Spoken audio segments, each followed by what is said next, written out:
সকলকে অনেক ধন্যবাদ। গুরুত্বপূর্ণ কিছু সিদ্ধান্ত পরামর্শ আপনাদের কাছ থেকে মতামত নেওয়া হবে এবং কিছু সমস্যা সমাধান করার চেষ্টা করা হবে। কি করলে কোম্পানির কার্যক্রম আরও অগ্রগতি হবে, কোম্পানিটা কীভাবে ডেভেলপ করা যাবে, এটা নিয়ে কিছু মতামত পরামর্শ নেওয়ার প্রয়োজন। কোম্পানি আসলে নিজস্ব কিছু না, চেয়ারম্যান সাহেব এখানে বলে গেছেন যে কোম্পানি বলতে আসলে কিছু না। কোম্পানি বলতে কোম্পানির যে একটা চেয়ার সেটাও কোম্পানি, কোম্পানির একটা কলম সেটাও কোম্পানি, কোম্পানির একটা ম্যান পাওয়ার সেটাও কোম্পানি, নিজেই একটা কোম্পানি। এখানে কোম্পানি একটা ব্র্যান্ড, শুধু একটা গাছ, বট গাছ বলা চলে। কোম্পানি একটা বট গাছ, একটা বা পার্সেন্ট। তো সেখানে আমাদের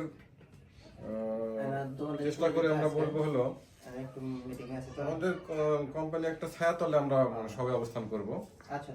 সেই ক্ষেত্রে তুলনা করতেছি আমি একটা গাছের সাথে। কোম্পানি একটা বট বৃক্ষ বা গাছ, যে গাছের নিচে আমরা গাছটাকে যদি আমরা টিকে রাখি, গাছে যদি আমরা সেবা যত্ন করি, গাছে যদি আমরা সার পাউস ঠিক মতো দিই, পানি যদি ঠিক মতো দিই, তাহলে গাছটা শক্তিশালী হবে, ধৈর্য ধরে শক্তিশালী হয়ে থাকবে, টিকে থাকবে। এবং সেই গাছ থেকে আমরা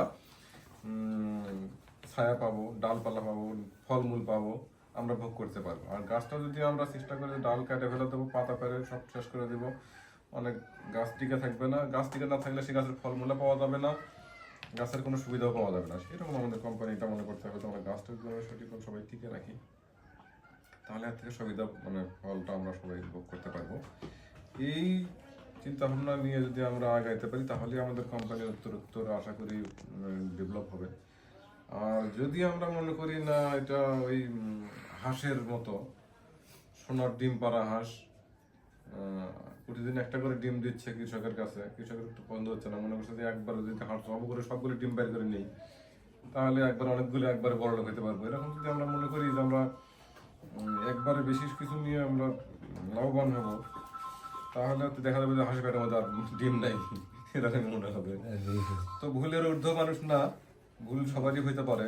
তো সবচেয়ে বুদ্ধিমান সে যেটাই ভুল করুক না কেন, তাকে সরাসরি বললে এটাই সবচেয়ে বুদ্ধিমান এবং তাকে সৎ লোক হিসেবে গণ্য করা যায়, তাকে কেউ দোষারোপ করতে পারে না। আর সবাই মানুষ ফেরেশতা না, মানুষের ভুল থাকবেই, তার মধ্যে তাকে ভুল ধরাটা তো সর্বোত্তম কাজ।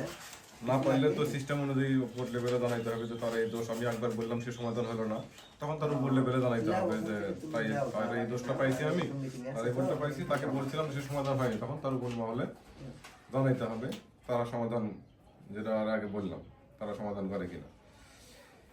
তো আসলে আমি জিএম, আমি নিজস্ব কোনো কিছু না, আমার কোম্পানি আছে, তো জিএম আছে, কোম্পানি নেই তো জিএম এর কোনো মূল্যই নেই, এটা আপনারা ইতিমধ্যে জানতে পারছেন। কোম্পানির আমার যদি নিজেকে যতক্ষণ পর্যন্ত আমি এখানে মনে করবো যে না কোম্পানির আমার প্রয়োজন আছে, আমি কোম্পানির জন্য কিছু করতে পারছি, ততক্ষণ পর্যন্ত আমি এখানে জিএম আছি। যখন দেখতেছি না কোম্পানির ক্ষতি হচ্ছে, তখন সেই জিএম এর আমার কোনো দরকার নেই, আর কোম্পানিও আমাকে ওভাবে রাখবে না।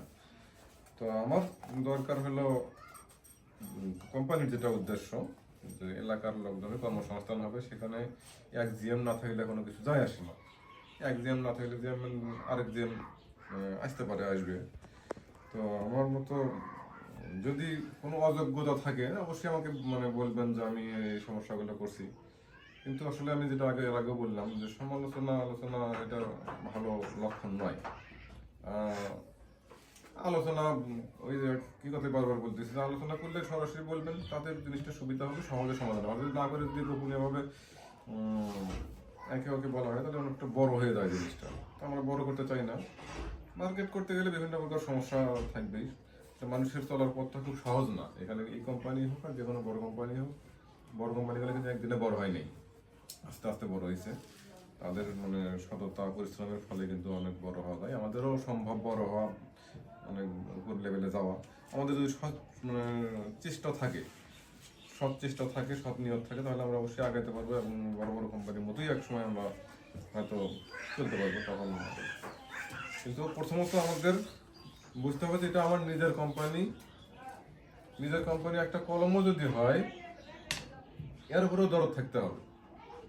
কলমটা হারায় গেল, গেছে আবার একটা কিনবো, এই যে দরদ ছাড়া যদি হয়, তাহলে এই কোম্পানি ঠিক না, কলম ঠিক না, কোম্পানি ঠিক না। কারণ ছোট ছোট জিনিস থেকে কিন্তু বড় জিনিসের আকার ধারণ করে। তো এটা হলো আমাদের কিছু কোম্পানি সম্পর্কে কথা। আর যেগুলো